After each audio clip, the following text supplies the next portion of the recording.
সদৌ অসম প্ৰগতিশীল মহিলা মঞ্চৰ উদ্যোগত ভাৰতীয় জনতা পাৰ্টিৰ সহযোগত বকোত প্ৰথম বৰ্ষৰ বাবে আয়োজন কৰা হৈছে জাগ্ৰত মহিলাৰ সুৰক্ষিত যাত্ৰা শীৰ্ষক সভাখন।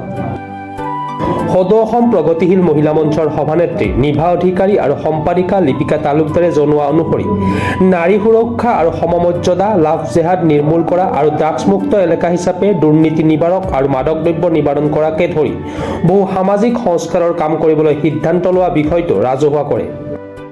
আমি যিসকল নাৰী আজি অত দিনে অন্তৰত দুখ লৈ কাকো প্ৰকাশ কৰিব নোৱাৰাকে ঘৰতে জহি খহি যাবলগীয়া হৈছে, সেই নাৰীসকলৰ সুৰক্ষা দিয়াৰ কাৰণে আমি সংগঠনটো খুলিছো। এক নম্বৰতে সেইসকল যিসকল নাৰী আমি যিকোনো কথা ক'বৰ কাৰণে থানা এখনত গৈ সুৰক্ষিত নহয় বা কাৰোবাৰ আগত গ'লেও সমাজখনত বেয়া চিন্তা বা বেয়া ভাৱ লৈ বেয়া সমালোচনা তেওঁলোকে কৰে। নাৰীখিনিক এনেকে বান্ধিব ওলাইছো যে নাৰীখিনিয়ে যাতে সেই বেয়া সমালোচনাৰ পৰা ৰেহাই পায়, তেওঁলোকে সুৰক্ষিত হৈ থাকে আৰু আমাৰ ভৱিষ্যত প্ৰজন্মৰ কথা চিন্তা কৰি ড্ৰাগছ মুক্ত এখন সমাজ বিচাৰিছো আমি। আমাৰ বকত আমি ইতিমধ্যে গম পাইছো ড্ৰাগছমুক্ত ড্ৰাগছক লৈ ব্যৱসায় আৰম্ভ হৈছে ইয়াতে, আৰু আমাৰ শিশুসকল বহুত ড্ৰাগছৰ কবলত পৰিছে। গতিকে সেই সকলকো যাতে আমি মাতৃৰ স্নেহেৰে আমি ধমকি খং ৰাগ কৰি নহয়, আমি মাতৃ স্নেহেৰে যাতে সেই শিশুসকলকো আমি ভাল পথেৰে আনিব পাৰো, সেইটোৱে। আৰু আমি সেই উদ্দেশ্যলৈ আগবাঢ়িছো আৰু নিশ্চয় আমি ভাবিছো আৰু আমি এই মহিলাখিনিক লৈ আগবাঢ়ি আমি আমাৰ প্ৰগতিশীল মহিলা মঞ্চৰ নাম গোটেই বিশ্বতে বিয়পাব পাৰিম।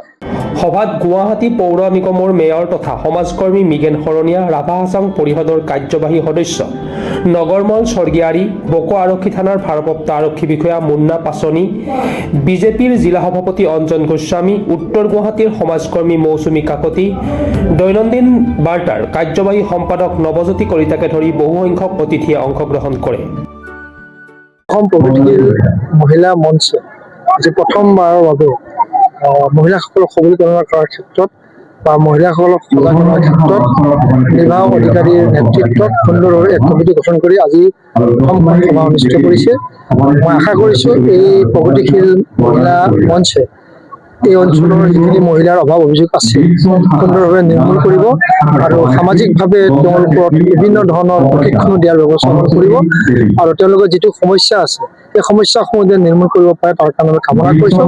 মহিলাসকলক সজাগ আৰু সচেতন কৰিব পৰাই এই মঞ্চৰ প্ৰধান উদ্দেশ্য হওক, কাৰণ আজিৰ মহিলা ৰাষ্ট্ৰ নিৰ্মাণৰ ক্ষেত্ৰত বহুখিনি অগ্ৰাধিকাৰ পায় বা তেনেধৰণৰ কৰে, আৰু আমি সকলোৱে কওঁ ৰাষ্ট্ৰ শক্তি মহিলা শক্তি। এই মহিলাখিনিক শক্তিশালীভাৱে যদি সমাজৰ কাম কৰাৰ কাৰণে আগুৱাই আহে তো নিশ্চয়কৈ এই সমাজখন শক্তিশালী হ'ব, এই সমাজখন ভাল হ'ব।